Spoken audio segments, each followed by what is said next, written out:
Welcome to టెన్సెల్ talk. అందరినీ కడుపుబ్బా నవ్వించే బ్రహ్మానందం గారు original జీవితంలో ఎలా ఉంటారు అనే ఆసక్తి చాలా మందికి ఉంటుంది. ఒక్క ముక్కలో చెప్పాలంటే ఆయన బయట చాలా సింపుల్ గా జీవిస్తుంటారు.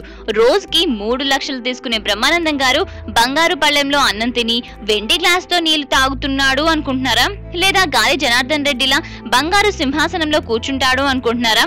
అసలు జూబ్లీ హిల్స్ లో ఉన్న ఆయన ఇల్లే చాలా చిన్నది, గోడలు మాత్రం చాలా పెద్దవి.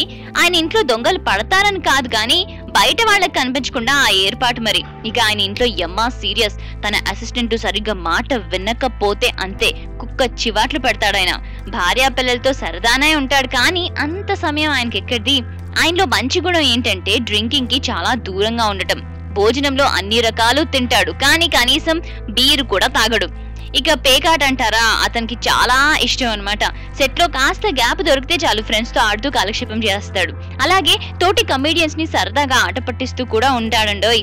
ఇక బ్రహ్మానందం కి కౌంటర్ వేసే ఆర్టిస్టులు ఎవ్వరూ లేరంటే నమ్మండి. ఇక ఆయన ఖర్చులు అంటారా, సొంతంగా ఖర్చు పెట్టడు, పక్కన వాళ్ళే ఎంత ఖర్చైనా పెట్టాల్సిందే. ఎందుకంటే సింపుల్ గా జీవిస్తారు కదా, అందుకనుకోవాలి. ఇక ఆయనకు పొరపాటుగా షూటింగ్ క్యాన్సిల్ అయితే ఆ పూటకు నిర్మాతే భోజనం పంపించాలి. ఏదో భోజనం అయితే కుదరదు, ఖచ్చితంగా ఆయన అడిగిన ఐటమ్స్ తేవాల్సిందే. ఒక్కడికే కాక కనీసం 4 మనుషులకు సరిపడా తేవాల్సిందే. ఇక ఆయన సంపాదించిన సంపదంతా ఏం చేస్తున్నాడు అంటారా, అదే మిస్టరీ.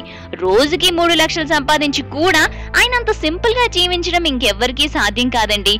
అయినా కూడా మహాయోగి. బ్రహ్మానందం తెర మీద నవ్వించాలి కానీ ఆయన ఎలా ఉంటే మనకెందుకు అంటారా? ఓకే, అదే విషయం ఆయన చెప్తుంటాడు అనుకోండి, కనుక ఆయన కామెడీ చూస్తూ నవ్వేసుకుందాం. ఎనీవేస్, ఇలాంటి అప్డేట్స్ మీకు ఎప్పటికప్పుడు అందిస్తూనే ఉంటాం.